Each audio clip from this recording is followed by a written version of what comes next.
Olá, sejam bem-vindos ao Domingo de Fé, nosso culto de quarentena da Igreja Adventista do Sétimo Dia do Distrito da Barra. Se você ainda não se inscreveu, nesse botão vermelho aí, logo abaixo, se inscreva para que juntos possamos compartilhar. Deixe seu like e ative as notificações e assim iremos falar a todos em nome de Jesus que Ele está voltando.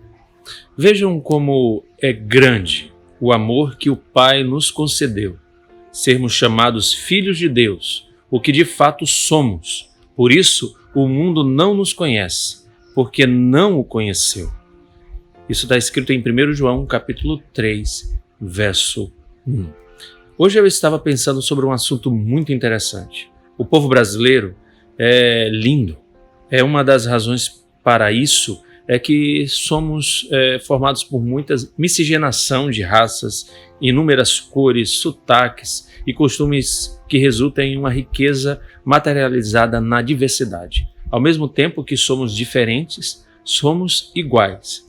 Somos diferentes porque Deus criou cada um único. Somos iguais porque cada pessoa traz em si algo sagrado e divino por ter sido formada à imagem e semelhança do Deus Criador. Olhe para as pessoas que estão aí ao seu lado, com igualdade, e aprenda a valorizar e cultivar a diversidade.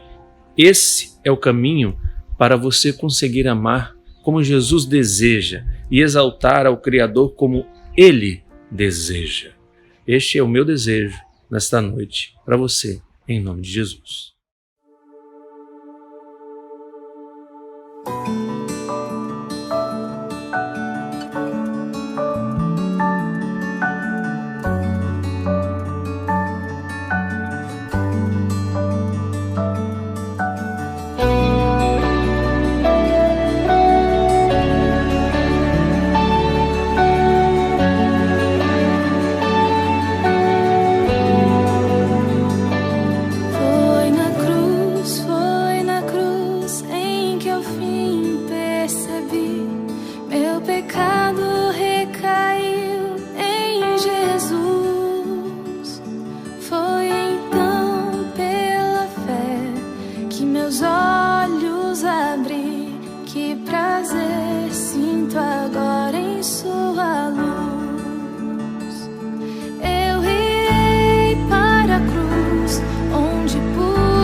Por mim foi pago.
Oi, tudo bem? Como é que está você?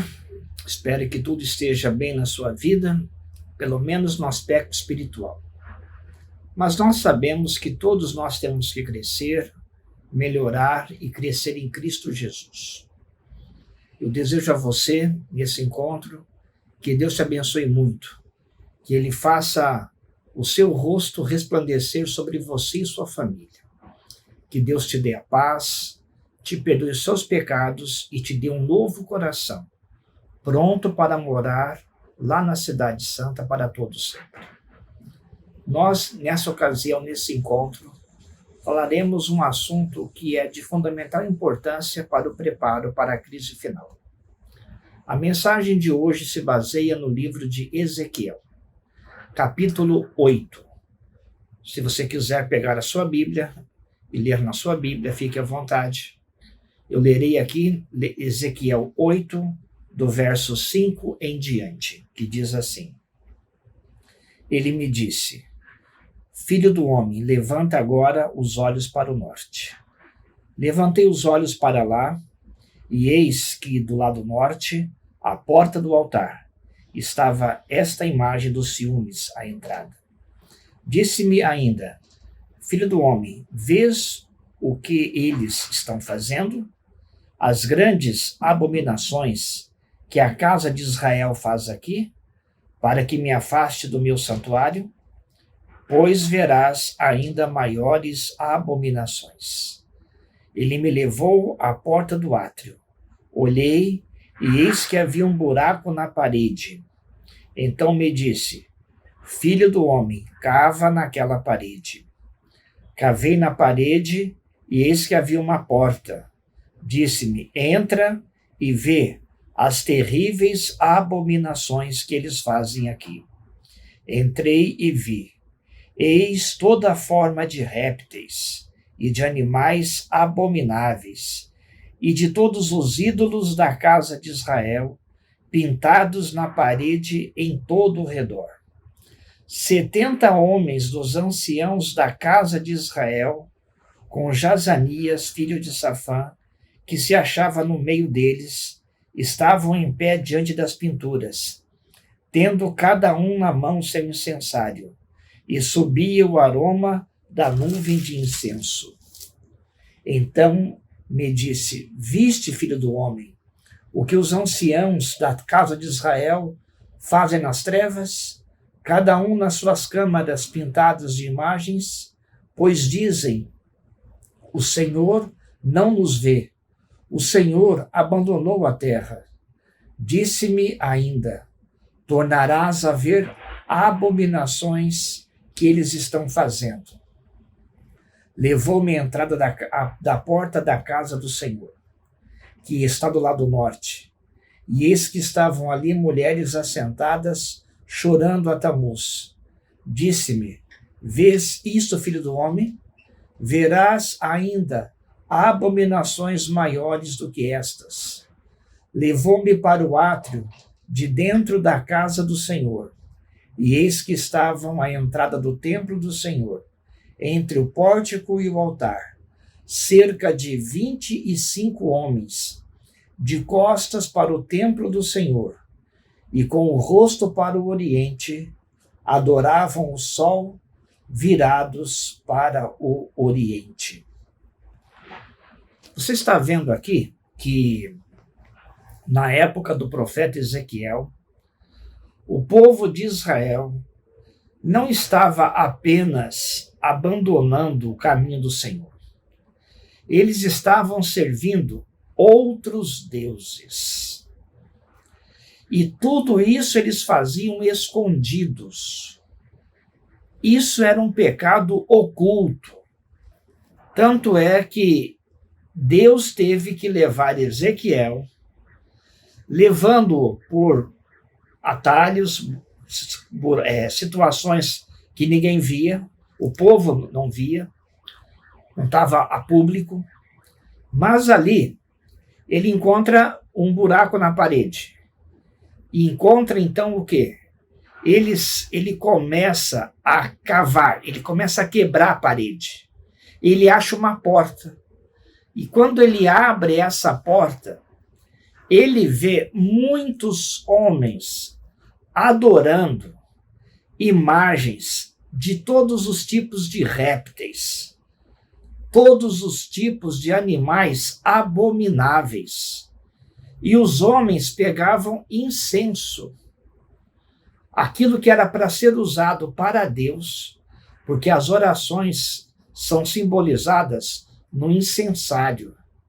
Eles estavam agora orando para uma multidão de pinturas de animais répteis e abomináveis. Ele anda um pouco mais na visão e ele encontra mulheres ricas do povo importantes, chorando Tamuz. Tamuz nós já vimos, é o filho daquele pessoal de Baal e Astarote. É uma representação falsa do Filho de Deus como vindo salvar o homem aqui na terra. O diabo conhece muito a Bíblia, mais do que você, com certeza. Mas o que ele faz e o uso da Bíblia que ele faz é para enganar as pessoas. Uma outra coisa que você tem que saber, muito importante, é a questão do que vai acontecer dentro do templo de Israel. Vai achar-se ali 25 homens, logo em seguida, após as mulheres de Tamuz, virados de costas para o altar, para a questão lá do altar de incenso e o Shekinah. Eles estavam virados adorando o sol. E uma coisa interessante, na antiguidade, o sol era adorado por quase todas as nações. No Egito era o deus Ra.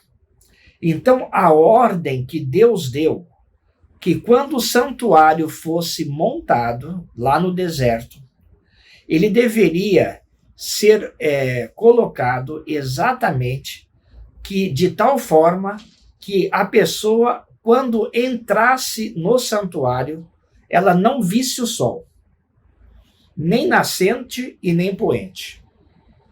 Por quê? Porque a pessoa poderia ir adorar o Senhor no templo, levantar os olhos e ver o sol, sendo o nascente ou o poente. E Deus não quer ser confundido com nenhum tipo de Deus que o homem inventou. A palavra de Deus, irmãos, ela é muitas vezes ilógica, descontextualizada. Já a palavra do diabo é lógica, contextualizada e não precisa de fé para crer. Basta você ver naquilo que o diálogo entre Eva e a serpente. A fala da serpente é lógica, tem um contexto e ela pode ser provada empiricamente. Já o que Deus faz ou o que Deus fala, não, às vezes, na maioria dos casos, não é lógico, é fora de contexto. Tende paz em meio à tempestade, crede em mim, não se turbe o vosso coração, está tudo bem com vocês estão morrendo, mas está tudo bem. Então, às vezes, o que Deus fala não tem razão de ser, mas nós temos que ver pela fé, pela confiança. Então, um modo pelo qual Deus se conversa com o seu povo sempre é através da confiança e da fé. E a manifestação do testemunho do Espírito Santo da pessoa. Toda conversa que é lógica, que é contextualizada e que pode ser provada empiricamente, isso não vem de Deus. Porque Deus está acima da criação. Ele é o Criador. Por isso que eu falei já em algumas vezes no passado que o anticristo é aquele que vem tentar explicar empiricamente, humanamente, de forma lógica e contextualizada a Deus. Deus não pode ser colocado dentro do pensamento humano. Por isso, lá no Antigo Testamento, não era para os homens nem verem o sol e nenhum tipo de animal imundo dentro de Israel. Por quê? Porque as pessoas naquela ocasião, os outros povos, adoravam como deuses animais imundos. E eles faziam um culto a eles gastavam tempo com eles. Mas agora tem um detalhe, irmãos. Isso daí é um pecado oculto. É um pecado oculto. E Deus não gosta de pecados ocultos. No livro de Levítico, Deus perdoa também os pecados ocultos. Deus perdoa os pecados por ignorância e os pecados conscientes. Deus pode perdoar todos os pecados, mas ele só pode perdoar os pecados que são confessados e reconhecidos e que a pessoa pede perdão e misericórdia. A estes pecados Deus dá o perdão e a libertação a quem pede.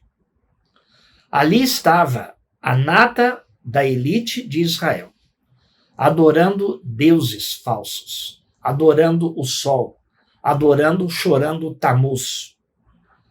O que isso tem a ver com a gente? Está em Ezequiel 9, no próximo capítulo, do verso 3 até o verso 6. 9, 3 em diante. A glória do Deus de Israel se levantou do querubim sobre o qual estava, indo até a entrada da casa. E o Senhor clamou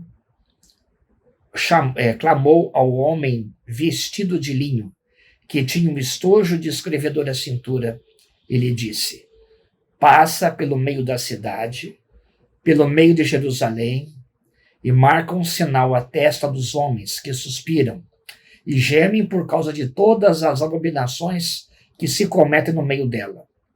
E aos outros disse, ouvindo eu: passai pela cidade após ele, e sem que os vossos olhos poupem, e sem que vos compadeçais, matai.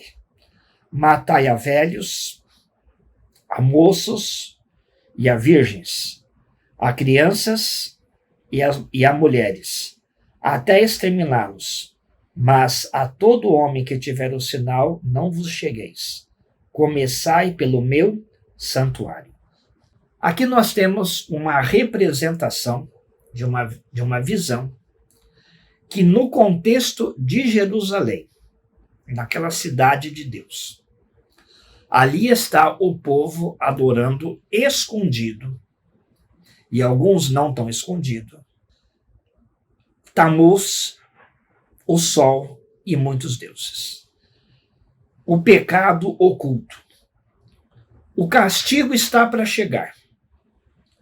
E o que está maltratando, o que está levando Israel, o povo de Deus, a ser castigado e destruído, nesse contexto são os pecados ocultos. Eles não tinham pecados extremamente graves a ponto de vista humano, porque eles cuidavam da aparência exterior. Eles eram artistas, hipócritas. No contexto de hoje, o texto fala que Deus vai começar o seu juízo pelo santuário dele, pela igreja dele. O que é que vai tirar o povo de Deus, então? Impedir o selamento do povo de Deus. Porque o povo de Deus está dentro da igreja. Quem vai ser selado e quem não será selado no final dos tempos, com o sinal do selo de Deus lá, que está em Apocalipse, não são pessoas que estão sendo discutidas entre os que estão dentro da igreja e os que estão fora da igreja. Os que estão fora da igreja, nem sequer eles se cogitam ou aspiram ser selados com o Espírito Santo. A questão é, dentro da igreja, quem é que será selado e quem não será selado? Quem recebe o selo de Deus é poupado e é salvo. Quem não recebe o selo de Deus, e nesse caso receberá o sinal da besta, e será destruído sem misericórdia. Nesse contexto, quem é? É aquele irmão que tem pecados ocultos acariciados. É esse o contexto. Se Deus revelasse à igreja aquilo que está no seu coração, qual seria a sua atitude hoje? Vejamos, eu não posso julgar ninguém, não sei o coração de ninguém. Mas o contexto aqui, a mensagem de Deus é que dentro da igreja existem muitas pessoas que ainda têm pecados ocultos acariciados. E onde é que nós temos que cavar Vamos fazer então uma simulação, uma hipótese aqui. Eu quero que você agora cave um buraco na sua mente, na sua imaginação. O que é que você está imaginando quando você tem tempo para imaginar? Seus pensamentos são puros, nobres e verdadeiros, sem nenhum pecado? Seus pensamentos são em direção ao trono de Deus? Ou os seus pensamentos são direcionados às abominações que Deus não aceita? Diz a palavra de Deus que todos nós temos uma natureza pecaminosa e o pendor da carne é inimizade contra Deus. Mas o que Deus espera é que nós tenhamos um coração limpo e um coração puro. Inclusive, quem subirá ao monte do Senhor? Aquele que é limpo de mãos e puro de coração. Mas, irmãos, nosso coração não é puro. O nosso coração, ele não é limpo. Ele precisa ser purificado e lavado no sangue de Cristo. Chegou o momento, chegou a hora da igreja se desvencilhar de todos os pecados ocultos e escondidos que cada um tem praticado. Nós temos que levar nosso coração e sermos santos na santidade maior, lá dentro do nosso quarto, onde ninguém vê. Nós precisamos ter uma mente limpa igual a de Cristo. Mas isso nós não podemos fazer por nossa própria força. O que Deus pede a você é que você confesse seus pecados. Se você está hoje chorando o tamuço, o que é chorar tamuço? É quando você chora porque a economia está caindo, você chora porque o mundo está mal, você ama mais esse mundo do que ama a Deus. Inclusive, se alguém ama o mundo, o amor do Pai não está nele. Se a sua vida, se o seu coração está nas coisas deste mundo, você não tem o amor do Pai no seu coração. Que quem tem o amor do Pai no seu coração, olha este mundo com olhos diferentes. Ele não vê apenas a prosperidade, ele vê também a injustiça social. Ele vê a necessidade de se ajudar quem precisa, de dar comida a quem tem fome, de compartilhar o pouco que tem com aquele que não tem nada. Tanto é que na volta de Cristo, esse tipo de gente será reconhecido. Eu estava com fome e você me deu de comer. Eu estava com frio, você me deu. Você tinha 2 blusas, repartiu uma comigo. Veja que você também pode estar numa sala fechada com répteis pintados e animais abomináveis. O que você talvez não saiba é que quando você permite o mau pensamento ou o mal entrar na sua vida, não é você e o pecado que estão ali, não. Quando você permite que o mal permeie a sua vida, quando você acaricia um pecado, existem demônios à semelhança de répteis, criaturas abomináveis que começam a fazer parte também da sua vida. E isso suja você, te faz uma pessoa escrava do pecado. Mas o sangue de Jesus tem poder. Por isso eu faço a você um apelo agora. Conte para Deus, de joelhos, com a voz do pensamento, todos os pecados que você pratica escondido. E diga para Ele que você não consegue abandoná-los. Diga para Ele que você não quer abandoná-los porque você tem já uma relação íntima com esse pecado. E peça perdão e misericórdia. E peça libertação. Diga, Senhor, opere em mim o querer e o efetuar.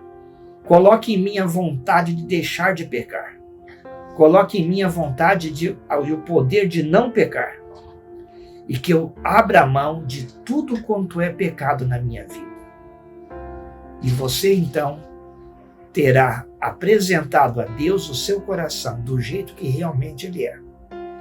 E a partir desse ponto, você precisa entender que Deus tem que agir do lado dele.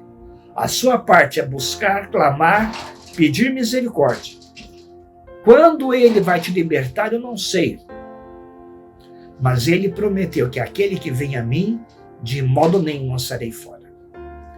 Que você esteja entre aqueles que o anjo escrevedor, que o anjo do selamento colocará na sua testa a marca de salvo, a marca daquele que geme pelo pecado e que roga e ora pelo pecador. Deus te abençoe. Fica com Deus. Um abraço para você. Vamos orar. Pai, sela-nos com o teu selo para o juízo final. E que a tua igreja, que hoje está me ouvindo, seja assinalada com o sinal da salvação. Em nome de Jesus. Amém.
Querido irmão, querida irmã, que mensagem fortalecedora o Espírito Santo nos enviou através das maravilhosas páginas da Palavra de Deus neste domingo de fé, com o nosso pastor Edson Ferreira. Pastor, muito obrigado por deixar Jesus usar o seu dom para nos ensinar mais um pouco sobre as boas novas de Jesus a cada um de nós.